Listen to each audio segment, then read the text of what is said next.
Nama ini penting. Pentingnya begini. Ini kata Rasulullah kalau sedang guyon, kata Nabi, mbok kamu itu sekali-kali mikir, kenapa saya ini diberi nama Allah Muhammad. Ini hadis sahih di Bukhari, ada di Kitabul Adab. Banyak lah tag ini. Kenapa ya Rasulullah? Allah itu senang bingung wong kafir, kata Rasulullah. Karena Abu Jahal kalau manggil saya jadi bingung. Itu kalau orang Arab kan pasti tahu maknanya. Muhammad maknanya orang yang terpuji. Sehingga kalau Abu Lahab ngomong itu jadi paradok. Hei orang yang terpuji, kamu bohong. Kan jadi aneh. Ya Muhammad kadzabta. Hei Muhammad kamu bohong. Kalau diterjemahkan hei orang terpuji, kamu bohong. Itu akhirnya sahabat tertawa-tawa. Karena cek pinter deh pangeran milih nama kamu ya Rasulullah. Karena ini bingungkan musuh gitu. Makanya kalau kamu udah anak kiai, itu anak kamu panggil, namakan saja Agus, pasti satu pondok manggil Gus semua. Itu aman itu. Oh itu mbok yang nggak seneng tetap panggil Gus. Karena kalau untuk Gus putra kiai kan butuh di bapak kiai, kan bapak kadung ra kiai itu kan, itu ada triknya, yaitu anaknya dinamain Agus. Nah, itu Rasulullah itu sudah dipilih sedemikian rupa oleh Allah, perilakunya benar, ahwalnya benar, sak namanya juga benar. Sehingga ketika Abu Jahal, Abu Lahab tahu bahwa nama Muhammad ini problem, karena ini madah itu memuji. Sehingga mereka kalau mencari Muhammad tuh bilang ainal madmum, mana orang yang tercela. Terus orang-orang Quraisy gak paham, kamu nyari siapa? Akhirnya mereka bilang, ana atlubu Muhammad, dan saya cari Muhammad. Akhirnya bilang Muhammad lagi. Nah, itu. Nah, Quran juga main di ranah nama. Sehingga Abu Jahal itu namanya kan Abul Hakam. Orang Islam dari awal memanggil Abu Jahal. Karena kalau sampai kita manggil Abul Hakam, kita akan mengalami paradok, ya Abul Hakam, hei bapak dari semua kebijakan, kamu begini kan kacau. Makanya itu dari sini orang nggak boleh salah apa? Salah nama. Ini penting kalau aturakan, karena kadang menganalisis Quran itu satu bilisanin Arabi mubin. Kata Imam Syafi'i, wa innahu latanzilu rabbil alamin nazala bihir rohul amin ala qalbika litakuna minal mudhirin bilisanin Arabi mubin. Di antara, kata Imam Syafi'i ini, di antara aturan pokok memahami Quran adalah dia malian bil arabiyah, dia sangat-sangat menguasai bahasa Arab. Itu masyhur dalam dialog Imam Syafi'i. Saman kalau ngaji takrib atau Fathul Mu'in, syarat sahnya tayamum lil musafir itu apa? Tolabul ma, mencari apa? Air. Sampai kalau di takrib dicontohkan, kalau di tempat atas nyari ke bawah, kalau ke bawah nyari ke atas. Imam Syafi'i ditanya, kaifa taqulu bi syartit tolab, bagaimana anda berpendapat bahwa tolabul ma itu wajib untuk menjadi sahnya tayamum? Terus Imam Syafi'i faqara'a falam tajidu ma'an, kamu pergi kemudian falam tajidu ma'an, kamu tidak menemukan air. Terus Imam Syafi'i mengatakan la yuqalu liman lam yatlub lam yajid wa innama yuqalu lam ya'rif. Orang yang nggak pernah mencari itu tidak bisa dikatakan lam yajid, tidak menemukan. Kalau belum mencari namanya tidak tahu. Padahal Quran bilang kamu pergi kemudian kamu tidak menemukan air. Tidak menemukan itu berarti harus mencari dulu, baru dikatakan lam yajid, tidak menemukan. Kalau tidak pernah mencari namanya tidak tahu.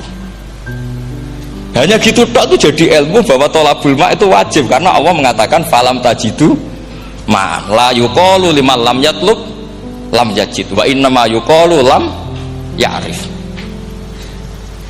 Orang dikatakan tidak menemukan berarti setelah mencari kemudian kesimpulannya tidak menemukan. Kalau belum mencari namanya apa? Tidak tahu. Nah, dari sini Imam Syafi'i istidlal wajib tolabul ma. Ini namanya malian bil arabiyah. Dia menguasai bahasa Arab. Begitu juga ulama-ulama sufi. Itu ada cerita Aba Yazid Al-Bustami, itu ada muridnya baca ayat wasiqal ladzina taqaw rabbahum ilal jannati zumara. Orang-orang takwa itu digiring menuju surga. Itu dia nangis. Muridnya kaget, ini guru saya tidak benar, ini ada cerita surga tapi dia malah nangis karena ayatnya itu digiring.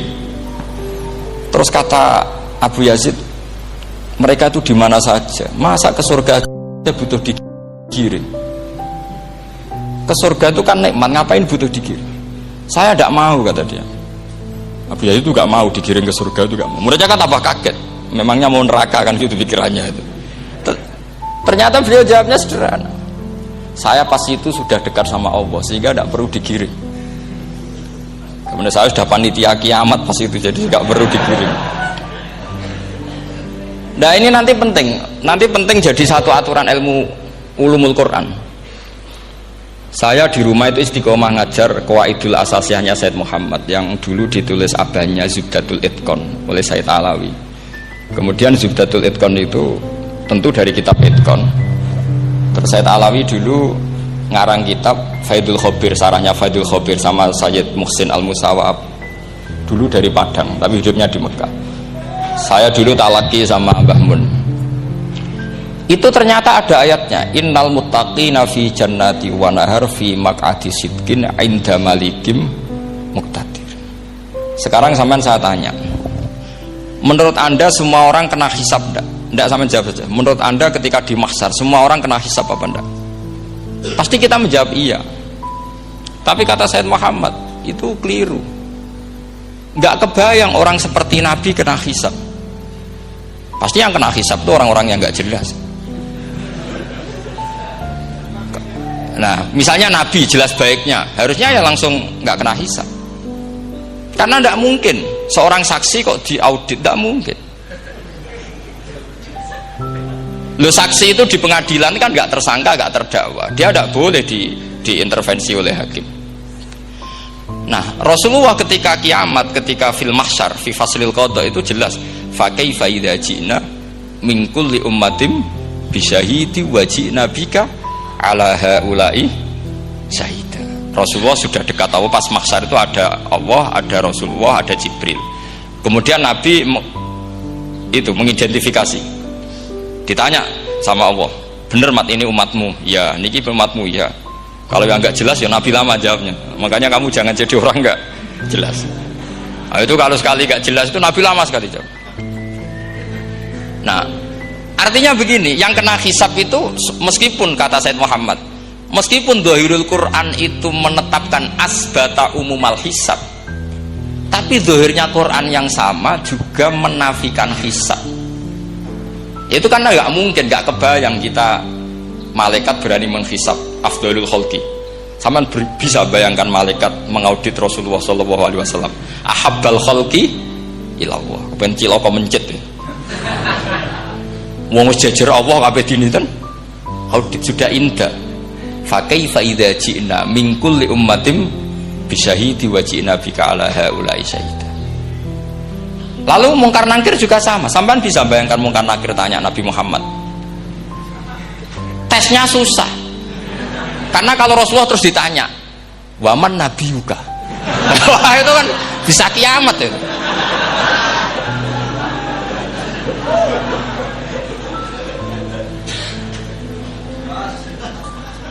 Paham ya? Makanya kata Said Muhammad, ini kan teman-teman tanya, biar caranya alim tafsirnya saja, sarannya satu hafal Quran, dua hafal Sahih Muslim, tiga semua orang sudah mati, tinggal kamu yang alim. Itu mesti aman itu. Nah kalau sampean tanya saya, apa buktinya Gus kalau orang tertentu tidak kena hisab? Ya buktinya tadi misalnya innalladzina qalu rabbuna Allahu tsummas taqamu tatanazzalu alaihimul malaikatu alla takhafu wala tahzanu wa abshiru. Mungkar nakir adalah malaikat penakut, membawa ketakutan.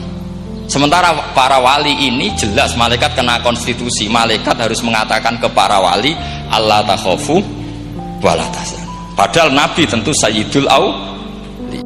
Para wali saja malaikat kena aturan, kamu harus bilang alla takhafu wala tahzanu wa abshiru. Hei para wali, kamu jangan susah, jangan gentar, kamu harus gembira. Kamu bisa bayangkan misalnya mungkar nakir bawa godok, atau orang kalau dipukul ajul sak walang-walang. Kemudian kamu bayangkan si Abdul Qadir ngalami itu, Abdul Hasan Asyadali ngalami itu, Abu Yazid Al-Bustami. Kalau itu ngalami gitu semua, ngapain kita jadikan mursyid? Kan sama nasibnya dengan kita. Zahirul Quran mengatakan asbatal hisabah, tapi zahirul Quran di ayat yang lain lam yusbit al hisabah. Makanya tadi umumul Quran juga ditaksis dengan muqayyid, yang mutlak ditaksis dengan yang muqayyad, yang mujmal ya sama seperti itu, aturannya seperti itu, ditafsir sama yang mufassal.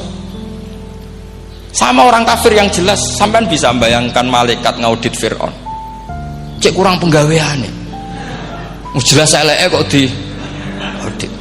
Misalnya Abu Lahab di audit, oh malaikatnya celaka mencet, berarti dia gak percaya sama pernyataan Tuhan tabat yada abi lahabiu. Malaikat kok ngaudit Abu Lahab, mungkin Gusti kula ceke nak menawi wonten api nggih. Lho ki ora tau ngaji Quran tapi wong ayate tabat yada kok cek di cek. Nah, yang seperti ini masuknya kategori ulaikal ladzina, sateruse mereka yang kafir bi ayati rabbihim wa liqaihi fahabitos a'maluhum fala nuqimu lahum yaumal qiyamati wasna. Jadi ada orang-orang kafir yang jelas kena aturan fala nuqimu lahum yaumal qiyamati wasna. Jelas kafirnya ya gak kena hisab, yang jelas nabinya, jelas wasinya juga gak kena hisab. Yang kena kita di tengah-tengah. Tapi ilmu itu ikut mainstream karena semua orang bilang ada hisab, ya kita ikut-ikutan bilang, ya sudah gitu saja. Tapi kalau aslinya ya rapati percaya. Umumnya uang gerono mati ditalkin ya kita melok-melokan nalkin. Tapi kalau kadang ya gak kebayang piye nak wali-wali ditalkin. Makanya ada di dunia wali itu ada cerita Rabi'ah Adawiyah, itu termasuk keramat beliau itu. Kali Imam Sibawi kan dalam cerita wali kan ditanya marrobuka, ngapunten niku man mausul napa istifham. Wah itu malaikatnya ndak pernah khataman alfiyah kan, repot. Kalau Rabi'ah Adawiyah lebih parah lagi, itu beliau tuh nangis sekeras-kerasnya, nangis terisak-isak, dia tersiksa. Ya Allah, engkau itu zat yang paling saya kenali dan harusnya semua makhluk itu kenal engkau, tapi ini hamba engkau tanya engkau itu siapa ya? Itu kan ini orang aneh kata gitu. Karena Allah itu adharud dzahir, kata sampai Imam Sibawi silakan a'raful ma'arif. Jadi wong ora ora wis geblek tenan dari Imam Sibawi. Imam Sibawi kan atas nama dia pakar nahwu pertama mengatakan dhamir paling ma'rifat di antara 6 isim ma'rifat, paling ma'rifat itu dhamir. Tapi meskipun gitu a'raful ma'arif Allah. Yang paling ma'rifat dari sekian isim ma'rifat itu Allah. Artinya satu nama yang orang harus kenal semua. Makanya di antara keramat beliau ketika ditanya, wong kok ora tau ngaji fikih men ngaji nahwu wae. Gak tahu dia ngaji carane sesuci, carane iddah to, gak tahu ngaji nahwu. Terus dia tanya, "Bima fa'ala rabbuka?" Lalu Allah memperlakukan kamu gimana? Terus kata Imam Sibawi, "Ghafaroli, Allah mengampuni saya karena saya orang yang mengatakan Allahu a'raful ma'arif." Ini penting kalau aturakan. Jadi makanya kalau sampean tanya caranya ilmu alim gimana, ya satu tadi, kalau sampean masih banyak orang hidup, syaratnya kamu harus hafal Quran, hafal hadis, hafal sekian ribu hadis, hafal sekian ulumul Quran. Itu kalau masih banyak orang hidup. Kalau sudah kamu sendiri hidup, ya sudah, pokoknya isokulhu ya salim sendiri kan, nggak ada saingannya itu. Makanya kata Said Muhammad, beliau mengatakan, kita meyakini umumal hisab ya berdasar dzahiril Quran, kita menafikan umumal hisab bahwa hisab hanya yahtassul liqaumin duna qaumin juga berdasar dzahiril Quran. Kita percaya semua mayat ditanya mungkar nangkir ya berdasar dzahiril ahadis. Kita tidak mengumumkan teks ini juga berdasar dzahiril ahadis. Karena malaikat mungkar nangkir juga malaikat. Berarti dia kena aturan kalau ketemu para wali Allah takhafu wala tahzan.